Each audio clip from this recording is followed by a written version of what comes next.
가맹분부를 위한 가맹사업법 위반 방지 교육 4탄을 맡은 저는 가맹종합지원팀의 김도현 변호사라고 합니다.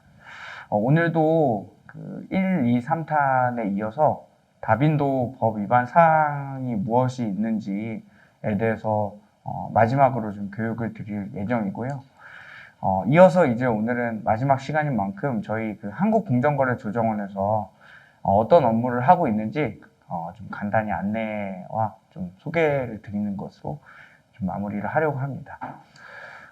이어서 오늘 말씀드릴 불공정거래 행위 그 중에 이제 다빈도 가맹사업법 위반 행위는 그 부당한 계약 해지입니다. 그래서 가맹사업법 제12조에서 먼저 이제 가맹점 사업자에 대해서 상품이나 용역의 공급 또는 영업의 지원 등을 부당하게 중단 또는 거절하거나 그 내용을 현저히 제한하는 행위를 금지를 하고 있습니다. 그리고 동법 지금 시행령 제13조에서 조금 더 별표를 통해서 좀 구체적으로 세부적인 내용을 좀 정할 수 있도록 하고 있는데요. 별표를 보시면 이제 거래 거절 유형 중에 부당한 계약 해지라고 해서 부당하게 계약 기간 중에 가맹점 사업자와의 계약을 해지하는 행위를 그 불공정 거래 행위의 한 유형으로 들고 있습니다. 그 부당한 계약 해지에는 아까와 같이 이렇게 내용적으로 좀 부당한 계약 해지를 규제를 하는 것도 있는데요.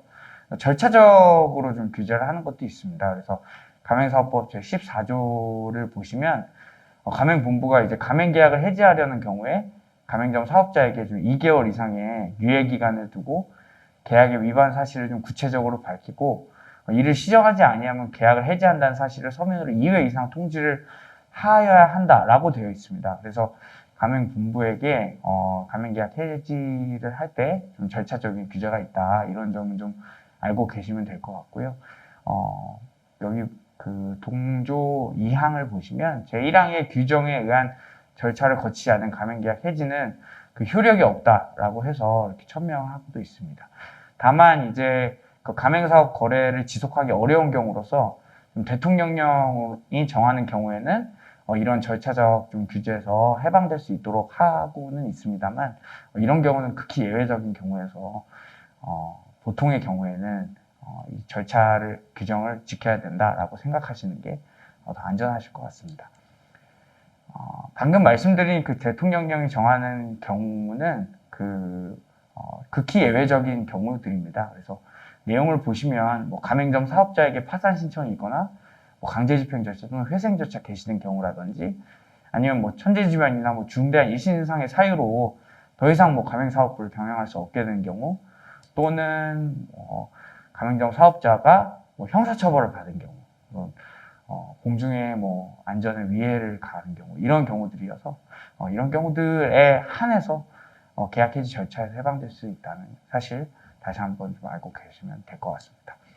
부당한 계약 해지에 대해서 대법원이 부당한 계약 해지가 어떤 것을 의미하는지 좀 판시라는 내용이 있어서 가져왔습니다. 그래서 보시면 부당한 계약 해지 행위는 가맹사업거래의 특성에 비춰서 가맹본부가 이제 가맹점 사업자의 계약 위반 등 규칙 사유로 인해서 거래 관계를 좀 지속하기 어려운 좀 중대한 사정이 없음에도 불구하고 계속적인 거래 기회를 좀 박탈해서 사업 활동을 곤란하게 하거나 가맹점 사업자에 대한 좀 부당한 통제 등의 목적 달성을 위해서 실효성을 확보하기 위한 수단으로 부당하게 행해진 경우에 한한다라고 되어 있으니까 부당한 계약 해지에 대해서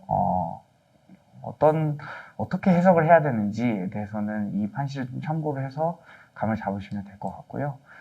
해지 절차 규정과 관련해서는 아까 천명되어 있는 것처럼 대법원도 절차 규정을 이행하지 않은 해지는 무효다 이렇게 판시한 바가 있습니다. 그래서 구체적으로 좀 보시면 이제 강행 규정 이후로 해지 절차 규정을 위반한 해지는 효력이 없다라고 좀 한 내용이 있으니까요. 이 부분도 좀 참고해 주시면 될 것 같습니다.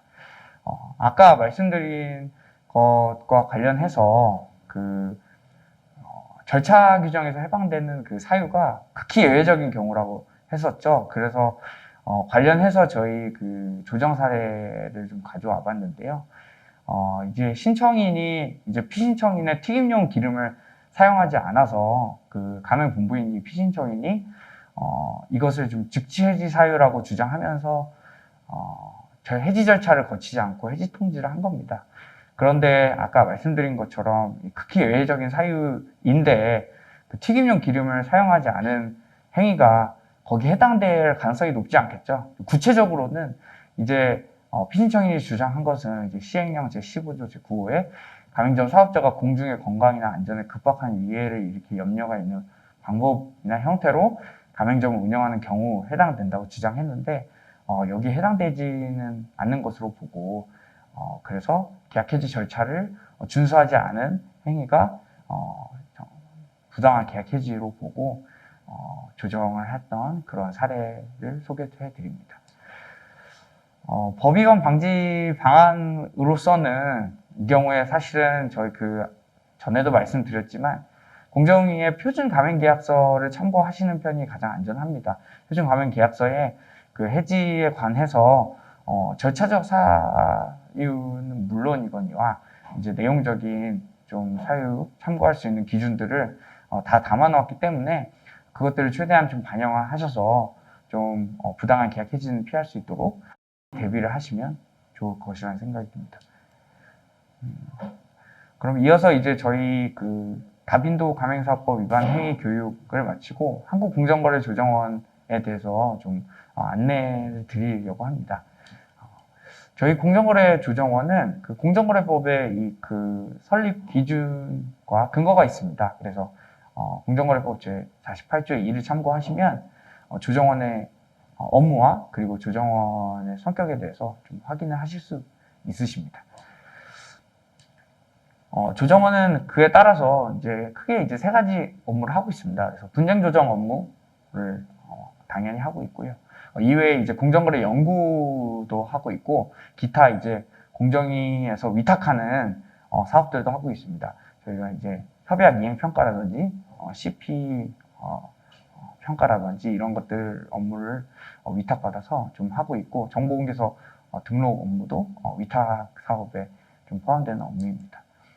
공정거래조정원과 공정거래위원회를 많이 좀 헷갈려 하시는 분들이 많은데 공정거래조정원은 공정거래위원회 산하기관입니다. 그래서 산하기관으로서 공정거래위원회가 불공정거래 행위자에 대해서 과징금이나 시정명령, 시정조치 같은 처분을 내려서 좀 제재를 가하는 그런 역할을 하고 있는 것에 반해서 공정거래조정원은 그 불공정거래 행위에도 불구하고 피해자의 구제에 좀 더 초점을 맞춰서 양 당사자 간의 자율적인 합의를 통해서 그 피해가 좀 구제될 수 있게끔 하는 것을 업무 목표, 기관의 목적으로 하고 있습니다.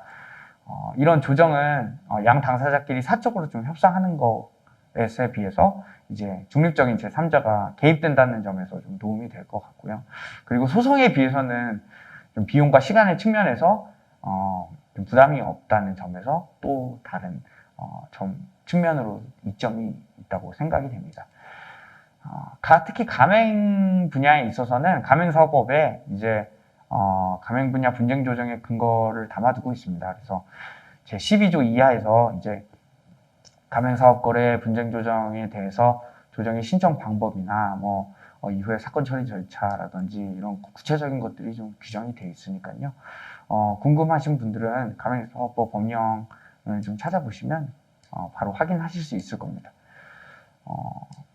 저희 업무를 좀 도식으로 다시 말씀드리면 분쟁 조정 업무에 대해서 직접 신청되는 경우도 있지만 공정거래위원회에서 신고가 들어갔다가 이 사안은 좀 조정을 통해서 양 당사자가 합의하면 좋을 사안이다라고 판단이 있으면 의뢰가 되는 사안도 있습니다. 그래서 이렇게 두 가지 사안을 가지고 공정거래조정원에서 담당 조사관분께서 먼저 좀 사실 확인을 하시고 당사자 합의가 될 수 있는 거는 당사자 합의가 되기도 하고요.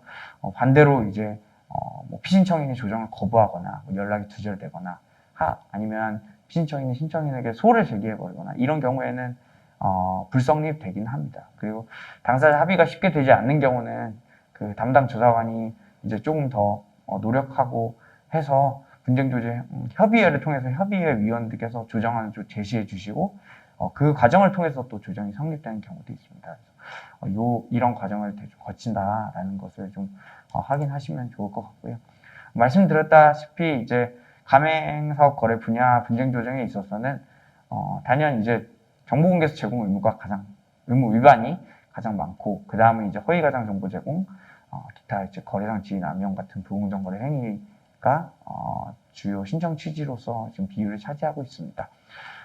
주요 조정 사례로 이제 정보공개서 제공 의무 등 위반 관련 분쟁이 있었고, 그리고 허위가상 정보 제공 관련 분쟁 이런 것들이 있었습니다. 그래서 보면 이제 하나 소개를 해드리면, 오늘 이제 부당한 계약 해지 관련해서는 이제 신청인이 이제 교습학원 가맹 희망자로서 2018년 10월경에 그 가맹본부에 이제 피신청인으로부터 가맹점 운영권을 좀 부여받기 위해서 가맹계약서에 서명을 했습니다. 그리고 피신청인이 2018년 11월경에 신청인의 가맹점 개설 의사를 전달받고 가맹계약 체결 여부를 좀 심사하던 중에 과거 신청인이 지정된 영업지역 외에 다른 가맹점 사업자 영업지역에서 홍보 활동을 했다는 사실 이유로 가맹계약 해지를 좀 통보를 한 겁니다. 그런데 이제 이런 사안에 대해서 이제 분쟁 조정이 들어왔을 때 저희 조정원에서 해당 행위가 이제 부당하게 계약 기간 중에 가맹점 사업자와 계약을 해지하는 행위로서 부당한 계약 해지다,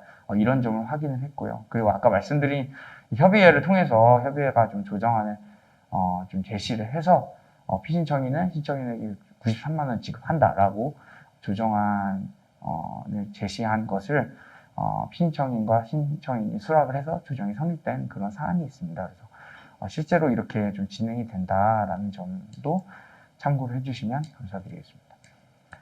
저희 그 가맹종합지원센터라고 이제 공정거래조정원이 그 위탁 업무죠. 위탁 업무 중에 이제 센터 개념으로 좀 지정을 받아서 특별히 좀 업무를 하고 있습니다. 그래서 이 업무를 통해서 저희가 이렇게 교육도 하고 하는 건데요. 크게 이제 애로 구청 상담을 통해서 그 공정위 신고나 분쟁 조정이나 어떤 대안을 좀 찾아야 되는지 상담도 하고 있고요. 그리고 공정위 신고 지원이라고 해서 공정위 신고 관련해서 좀 서식을 어떻게 쓸지 고민하시거나 초안 같은 것들을 좀 받아보시고 싶어 하시는 분들이 좀 문의를 주시곤 합니다. 그리고 소송 지원 제도도 있어서요. 분쟁 조정으로 좀 성립이 안 돼서 보다 좀 강제적인 소송 절차를 통해서 문제를 해결해야겠거나 하시는 분들에 대해서 저희가 그 변호사 풀을 좀 확보해 놓고 소송 지원 신청이 들어오면 심의를 통해서 지원해 줄 수 있는 사안을 좀 지원해 주는 그런 제도도 가지고 있습니다. 그래서 이런 점도 운영이 되고 있으니까 참고해 주시면 좋을 것 같고요. 지금 이렇게 하는 교육과 같은 분쟁 예방, 상생협력 촉진 활동도 종합적으로 좀 하고 있으니 많은 관심 가져주시면 감사드리겠습니다. 저희가 이제 준비한 교육과 이렇게 소개는 이상으로 마치겠고요. 그동안 좀 집중해 주셔서 감사드립니다.